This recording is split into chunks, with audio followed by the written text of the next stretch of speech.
Hey everybody, Nick Espinoza, your chief security fanatic here. And this week's deep dive actually is going to be absolutely fascinating. You are not going to want to miss this. And I saw this guy here sitting next to me, or I guess virtually next to me here, and I couldn't stop listening. It was absolutely amazing. So with that, I'm going to start with a question for you, the audience. Where were you on 9/11?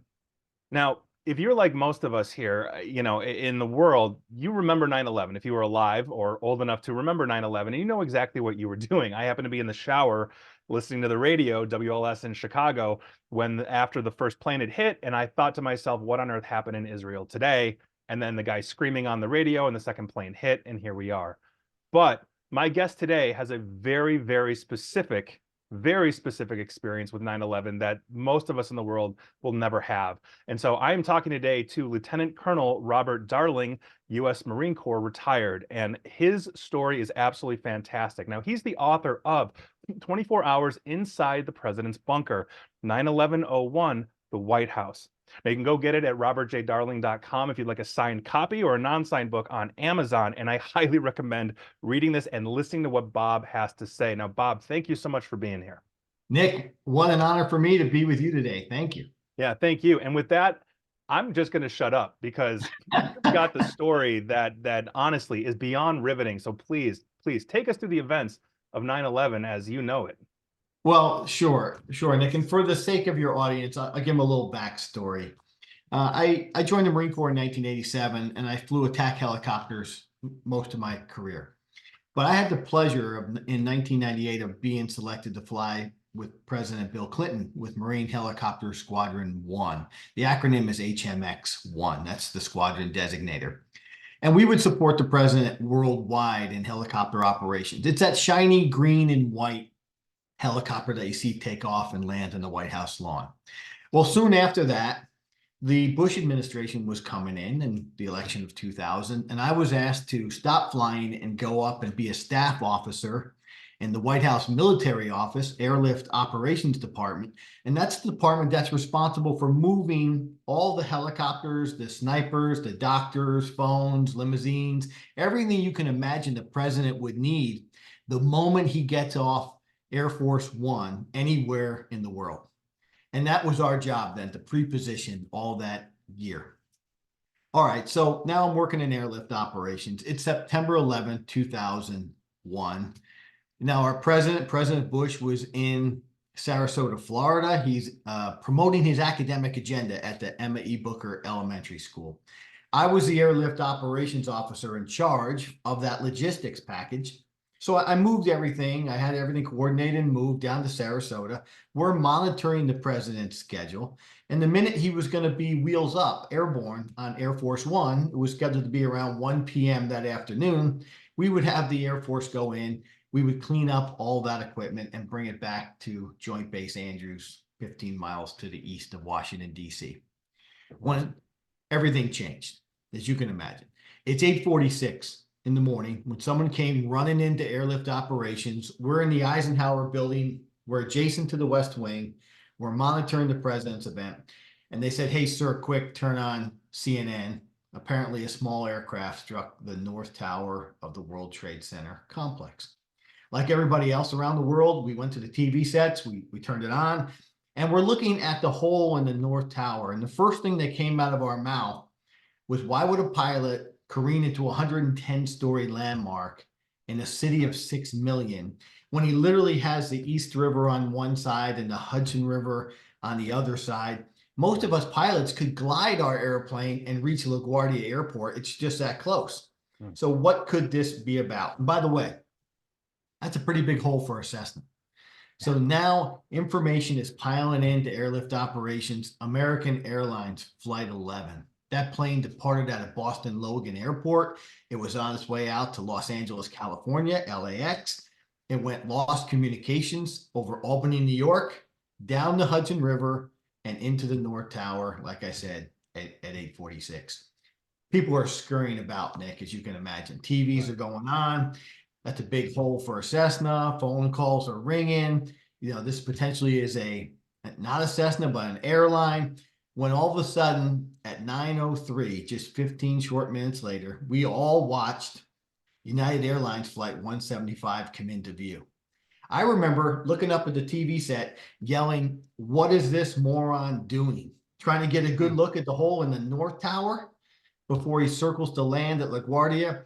And we all watched it careen into the South Tower. Like I said, it looked like full power to us. Right. It just and it's amazing to me that even your position and what you're doing, you're watching CNN to see this, that you're not getting this before we are, you You're know? right. There's no secret database coming in with advanced information. We're all watching it live worldwide. We're watching it Right. live. Right. There's a billion people on TV right now watching the South Tower get struck by United Right. Airlines Flight 175. Just then, my boss at the time, who was an Air Force full bird colonel, he came running into airlift operations, the op section of our operations office, and said, "Everybody stop what you're doing. Eyeballs on me. We have a full-blown terrorist event unfolding right before our eyes in the city of New York. Stand by for a lot of White House designated missions." And you'll say, "Hey, what does that mean?" But I want your audience to know that whenever we have a national tragedy, whether it be Katrina or a terrorist attack or some type of explosion, some horrible thing that happens, Mhm. every government agency has got one of two things. They either have expertise or they have the resources that we need to help the American public recover.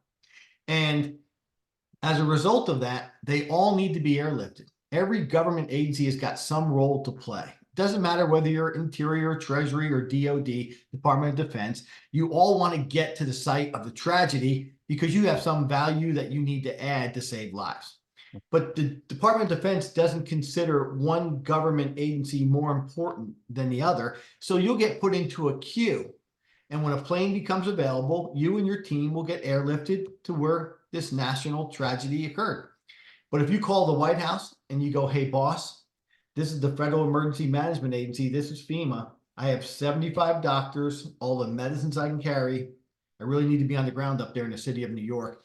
And the White House, you're talking about chief of staff or above, says go, then you become what we call a 1 Alpha 1. We will push baby food out of the back of the next available heavy lift Air Force aircraft to get you and your organization where the White House wants you to be. So now in airlift operations, the phones are ringing off the hook. Every government agency is requesting 1 Alpha 1. We're passing it up to leadership. It's coming back approved. And now we're on the phone to the Pentagon asking them to divert every Air Force heavy lift asset out of the sky and get it on the ground at Joint Base Andrews, because there's going to be a wave of people and resources coming across Washington, D.C. The White House, the president, wants everything we got to New York City. Right. So listen, within the next 30 minutes, as we're answering the phones, all of a sudden, an airliner overflew the White House. If you're not a Marine One pilot, nobody overflies the White House. It's prohibited airspace. And this jet, Nick, was so large and so loud, we all froze right there in our tracks. Somebody ran to the window and goes, "Holy mackerel, big white jet, hard left-hand turn, heading west, breaking news, fire and explosion over at the Pentagon." We don't have an air attack on New York City. We now have an air attack in the northeast quadrant of the United States. We Right. got the Pentagon burning. We got two towers burning. And for the second time in American history, all the loudspeakers blared to life: "Evacuate the White House. Evacuate the White House." Mm. The first time that happened during the War of 1812, it was 1814 when the British were burning down Washington, D.C., and Dolly Madison was running out the back door of the White House with a print of George Washington. Here we are 187 years later. We're evacuating our White House for the second time in history. Wow. Wow. It was just And an unbelievable moment. yeah, I mean, if you look at it from the perspective of history, I mean, how many times, just given who we are and how we're geographically located to the rest of the world, you just don't expect attacks on U.S. soil. Now I'm curious to know in terms of the priority where, as you mentioned, everybody from Interior to the Federal Dog Catching Agency has some kind of stake in this, and the priority, has that process changed after 9/11? meaning were lessons learned by virtue of that, or do you still have a whole bunch of agencies saying, hey, I've got to be vetted through the White House and the White House is directing this kind of traffic? Yeah, it's really not, it has not changed since then. Okay. You do need White House authority to use all those national level assets. We only have Okay. so many C-17, C-5s, 141s. And if you're going to start responding to a national tragedy, a terrorist attack, it all gets coordinated through our national command authority in conjunction with White House decision makers. Okay. Okay. Well, please continue. Yeah, this is Yeah, so that didn't change. So like I said, we're evacuated. My boss said, that's it. Everybody lock up your safe, your classified information. We're going to go to the alternate site. We have to leave. And I remember saying, Colonel, I can't leave. I'm responsible this week for the president, the logistics of the president. Wherever they're going to take him today, he needs snipers, doctors, helicopters, phones, limousines. right. He needs the package. He said, you can't stay here. Go across the street, go underground, go into the bunker complex called the President's Emergency Operations Center. It was a nuclear hardened facility built back in the 60s as a safe place for us to take the president and first family in times of national emergency. Nick, you'll find this interesting, but 95% of the staffers that worked in the White House didn't even know it existed. They never have a reason to be there. It's manned and operated by the White House military office. We keep it operational. We use it for military planning purposes type thing. And now it's going to become the main hub of operations. So literally I crossed the street. I showed my credentials. Secret Service let me in. I can't tell you how deep it is, how thick the walls are, how to get there. I'm allowed to tell you the bunker exists. And I showed my credentials. I picked up the phone, a bank vault on steroids opens and closes. And as you can imagine, you're in an underground operation center run by the White House military office. Wow. And this is only 7 minutes, Nick, after the White House was ordered evacuated. This is how fast things are happening. Right. And the complex is big enough to literally run the entire country from there. Yeah, it's not gigantic, but it's not little either. And it can definitely house the president and his cabinet, for those critical decisions that have to be made. Wow. Okay. And so when you walk into this, you're seeing military members doing their job, right? The people who are stationed there, manned there, answering the phones, they're taking notes, they're on the computers, they're doing what they're trained to do. And what they're trained to do, and all of us are trained to do, is get information, situational awareness, and create options for the president, options for leadership. And that's exactly what was going on. The first person I see, Nick, is Vice President Cheney's military aide. He's an Air Force major. He was a colleague of mine. And I remember running up to him and saying, hey, Tom, I'm here to do logistics for the president. So wherever they're going to take him today, he's going to need the package. And he turned to me right away and said, Bob, I need you to forget logistics just for a second. I need help. Answer the phones. They're ringing off the hook. And as you look around this room and everybody's got two phones and they're doing their thing, I saw an empty desk, an empty cubicle, and I just ran over and I dropped my planning kit and had to answer my first phone call that day at 9:53. And who was it? Okay, there you go. Let's do it. And it was a direct line to the upstairs West Wing situation room. The situation room is a secure communication hub. It's where all information will come in. It gets kind of divided up, level of importance, who needs this information. It's got to go to the president. It goes there first before it gets pushed up to the president. The situation room is now calling into the bunker complex 7 or 8 minutes after the White House was ordered evacuated. My first phone call of the day. The gentleman said, Major, we have another hijacked aircraft. It's 16 miles south of Pittsburgh, inbound Washington, D.C. So right away, I was like, whoa, you're going to have to hold on. And I covered receiver. I turned to my right to announce it to the military aide, to my friend, Tom, the military aide. And who's standing right next to me but Vice President Cheney himself, inches away. Right behind him was his wife, Lynn, Dr. Rice, our national security advisor, her deputy, Stephen Hadley, and Norman Mineta, our Secretary of Transportation. Everyone who was upstairs in the West Wing was now evacuated into the bunker, come over to my console to hear about this new hijacked aircraft. So as you can imagine, Nick, I put my heels together. I bellowed out, Mr. Vice President, sir, we have another aircraft, hijacked aircraft. It's coming at us. Right away, he turned away from me, Nick. And up on the wall down there are these 3 black boxes. They're really just phones. They're speaker boxes, landlines. and the Situation Room can patch him through to talk to whoever he needs to talk to. And the first person he asked for was, get me the Herndon, Virginia Command Center for the FAA. The supervisor's name was Rick. He came right up on the network and he goes, Rick, it's the vice president. I was just told we have another hijacked aircraft coming at us. Can you confirm that for me? Mr. Vice President, that aircraft is not talking to our air traffic controllers. It's not, the transponder has been in-op. It's not giving us information like altitude, direction, airspeed. It's way off course. Mr. Vice President, that's a hijacked aircraft. He then turns to the second speaker box and he goes, hey, Donald Rumsfeld, are you up? He's looking for the other member of our National Command Authority. You know, we take orders from the President and the Secretary of Defense. They make up what we call our National Command Authority. The President's trying to get airborne in Sarasota, Florida, and the Secretary of Defense, as a result of the impact of Flight 77 on the Pentagon, is now lost in the parking lot over at the Pentagon among thousands. And there's no one at the helm to tell our pilots what the rules of engagement are to defend America. Oh my We were God. literally, we had nobody to give our fighters orders. And just then, Vice President Cheney, talking to a one-star general over in the National Military Command Center at the Pentagon, almost really inserted himself as a Secretary of Defense, if you will. You know, remember, he used to be the Secretary of Defense for the first President Bush. So he pretty much fell back on his old job and ordered this one-star general to get him two F-15 fighter aircraft, two F-15s out of Otis Air National Guard Base up in Cape Cod. Let him know when they're airborne and stand by to shoot this aircraft down.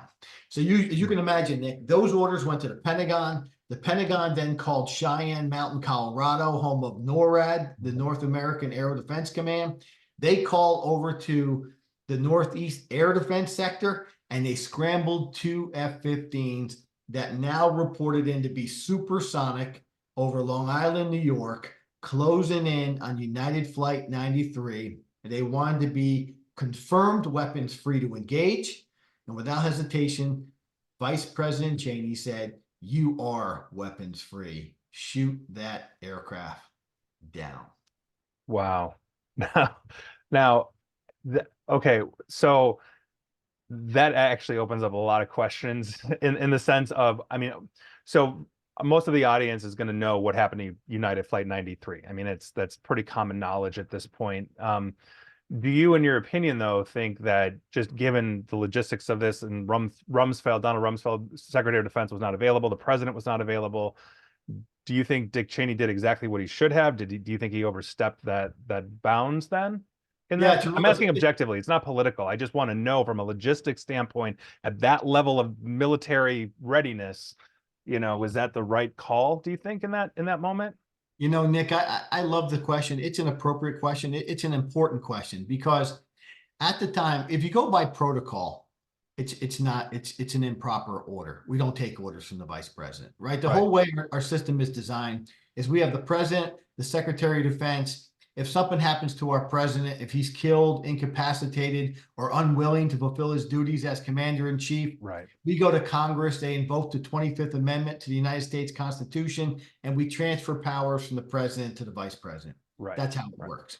But we were attacked on our soil. We haven't been attacked on our soil since, you know, Pearl Harbor, and that was 3,000 miles off our coast in Hawaii.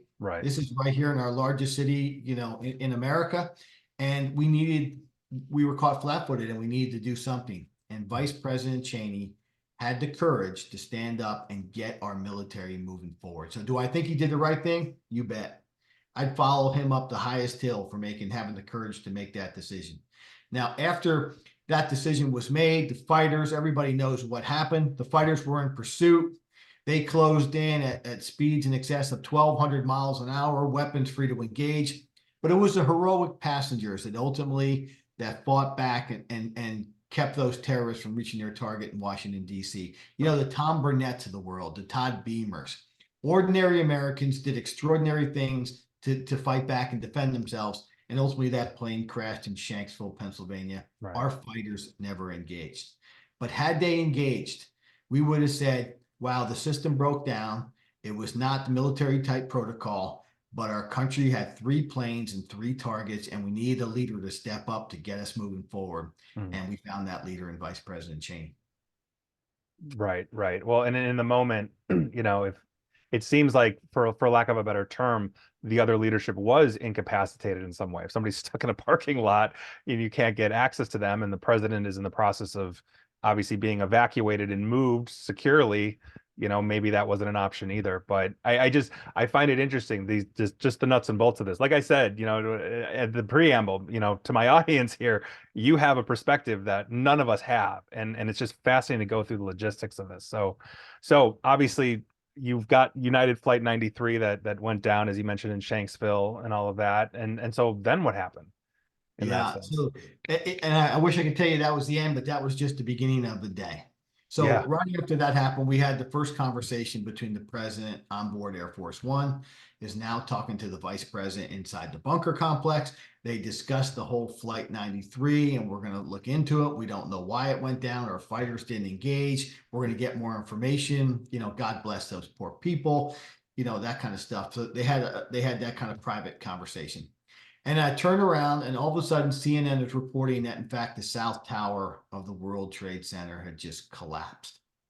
This is a moment, Nick, that I'll never forget, standing in that room. Now, you got to realize there's only 20 people in the room, and probably 14 are military members that work there, and the rest are senior level staffers, or the folks I told you, Dr. Rice and her team, and Norman Mhm. Mineta. And I'll never forget, but what they saw on TV was not what they were able to mentally comprehend. Even though we saw the tower collapse, they were telling the vice president that's not true. There's no way a 110-story building is on the ground in a city of 6 million. We Mhm. probably lost the first 20, 30 floors, the antenna broke off type thing, but Right. they could not come to grips with what we were seeing on TV. It was literally Vice President Cheney turned around and looked at all of them and said, I need everybody to settle down. Does anyone know how many people work there? And literally, he flipped over a sheet of paper. Someone yelled out, there's 7 buildings in the World Trade Center complex. 50,000 people work in those 2 buildings alone. And he started to scribble and say, get me the president. President was just on the network. He was off. Let's get him back on. Mhm. And as we were trying to reach the president came back up, and the vice president said, Mr. President, sir, we lost the South Tower. It's my best guess. We have 20,000 dead Americans in the city of New York. Sir, and why I got you on the phone, a portion of the Pentagon has now collapsed as a result of the impact of Flight 77. Again, my guess, up to 1,000 people dead over at the Pentagon Wow. is what we can expect. Yeah.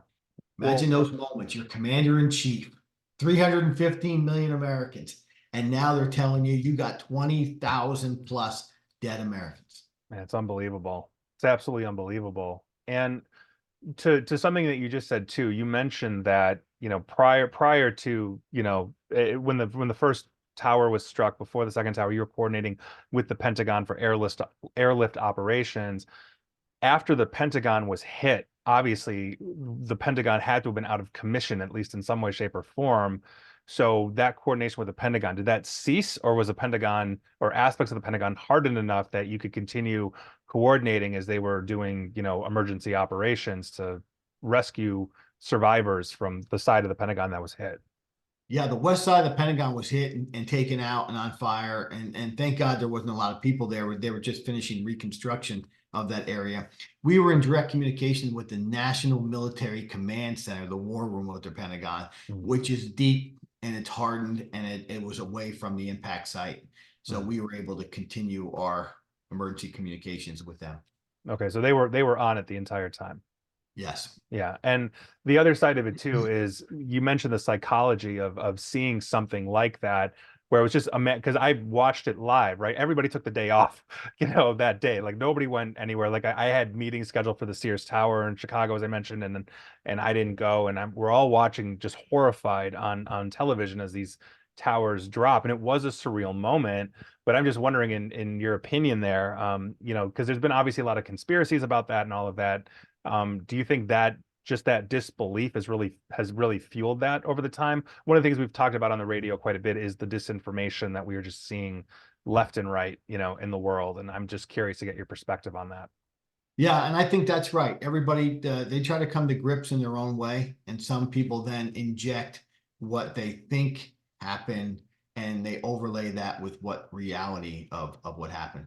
And for all the conspiracy theorists out there, I get it, but I would ask you to ask them, to realize that we can't keep an email secret in this country. If there's something going on, it comes Right, out, it leaks out. There's right, look at all the legal cases, and somebody leaks, something. Donald Trump's tax returns, they're leaked. right, Everything gets leaked. right. You know how many people it would take to sabotage a building? Hundreds of thousands. Yeah, and Yeah, there's just no way. yeah. It's not plausible. It's Right. just, unfortunately, reality is it was taken out by killers, by terrorists. Right, right. No, and I would agree. And there was an actual calculation of how many people would need to be involved to fake the moon landing. And it was something like 300,000 people, just given the entire logistics of the construction, everything. So yeah. And again, that's something that we try to cut through here, in terms of the noise and all of that, and just really stick to, the evidence that we have. So please continue. But, it's an interesting tangent, I think.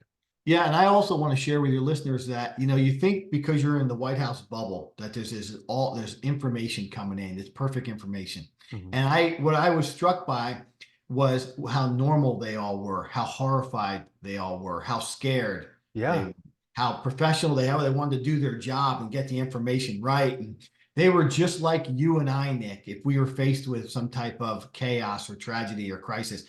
just trying to get information to see what decisions need to be requested to be made, Right. or they can make.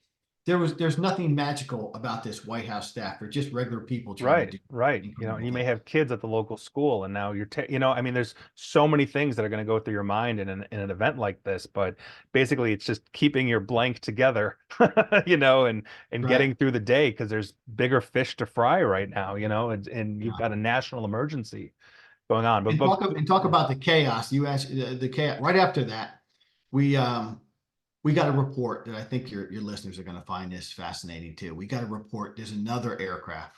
This aircraft is 8 miles out, low and fast, heading for the White House. When you don't know what it is or who it is, you call it a bogey aircraft. If it's determined to be a bad guy, a foreign military or something, or Mhm. a terrorist aircraft, it gets elevated to be a bandit. If he's a friendly, he's a friendly. So we have those three categories: friendly, bogey, or bandit. We didn't know what this aircraft was. We were calling it a bogey. Secret Service is now tracking this aircraft at 8 miles out. They call into the bunker. I turn, reported to Vice President Cheney. We got a bogey 7 miles out, inbound, low and fast to the White House. He's back on the speaker boxes talking to Donald Rumsfeld, our Secretary of Defense, Mhm. reporting 6 miles out. We have another one coming at us, and he's looking for fighter aircraft. Do we have a fighter combat air patrol fighter cap over Washington, D.C.? And he's Mhm. going, we're checking. In the meantime, Secret Service and I are going 5, 4. And he goes, Vice President Cheney back to Secretary Rumsfeld, I'll authorize an over the horizon shot. No visual confirmation required. You don't need to see this bad guy. If Mhm. you can lock onto this aircraft with a radar guided missile 40 miles away over Baltimore, shoot him. Shoot him. And next thing you know, we heard 3 miles, 2 miles. Vice President Cheney turned to me and goes, Major, stop counting. If the Secret Service can't deal with it on the roof, everybody stand by for impact. And I put my hands in the console in front of me going, the world's greatest military superpower doesn't have a fighter aircraft over Washington. We're going to take a body blow right Oh my here at the God. White House. And there's thousands of people being pushed to the south and cleared to the north outside. Right. And all of a sudden, all the satellite radios blared to life. That's not a bogey. That's an Army medevac helicopter that took off out of Fort Belvoir, 10 miles to our south, carrying 6 Army doctors trying to make it to the Pentagon to save lives. But when they called Reagan National Tower for permission to enter the airspace, Reagan National Tower had evacuated as a result of the flyover of Flight 77. No one called them back, and they thought they Mm. could go low and fast and nobody would see them. And we picked them up on our sensors and we were trying to kill them. We just didn't have a missile. Wow. I mean, and it's those kinds of things, I think, just in the fog of war, right? The chaos of a moment where you have to make decisions that literally, I mean, the last thing you want to do is kill your fellow, personnel, right? Your fellow Right. soldiers. And it's absolutely crazy, for that. But it's such a riveting story, that you had. And like I said, and for my audience, I saw you live, with your slides and everything else, something you can't see, or rather hear on the radio. And it was just riveting. And so, thank you for being here and telling that story, because I think it's a perspective that we don't see. And I wanted to also ask, just in the realm of politics, and my listeners know that we're very apolitical here. We want to hear all sides and just talk about this, but people tend to let politics jade their perceptions, of actions and inactions of a presidential administration. We see how trust is broken down in the United States here, and we have two warring political parties, et cetera, et cetera. But we want to cut through that, because there are going to be people out there that remember, that day as I remembered, and the aftermath of all of that. But as basically they're looking back on the George W. Bush administration, they're going to look back. Some will be fond of it, some will not, et cetera, et cetera. So from an apolitical perspective, how would you grade the administration's response to basically, to specifically an attack like this, the events of the day? You were there basically from beginning to end. And what do you think they could have improved on? What, in hindsight, like, for example, don't shoot down six doctors in a in a military helicopter, And for the record, I'm not talking about the aftermath of this, Afghanistan or Iraq. I'm talking about specifically the events of 9/11. Like, if you had to grade this objectively, what did you guys get right? What really went wrong? Or, oh, we really need to improve this. God forbid we have another one of these things happen. Nick, I wish I could underscore your listeners. I would highlight it, underscore, bold it, put it in parentheses, what you're just saying right now. It was not a good day for the U.S. military. Mm. Despite this massive national military command and control structure that we all have to be outward looking against our adversaries around the world, we were ill-equipped to deal with threats within our border. On top of that, we have a system called our National Command Authority, where these two individuals, our president and our SecDef, Secretary of Defense, need to be in touch with each other whenever the president needs to, talk to him. It's got to be a seamless connection. Right. On 9/11, the decision of the Secretary of Defense to go out and save lives at the Pentagon is a noble one, an honorable one. The building was attacked, it was on fire. He's got people that he may even know who are now killed or injured. His appointed place of duty, however, was to be in the National Military Command Center, not in the parking lot of the Pentagon. Right. Our president is doing his political agenda, his executive agenda down there. He's got the right to be in a classroom or be on Air Force One. We support him. We serve it at the pleasure of his administration.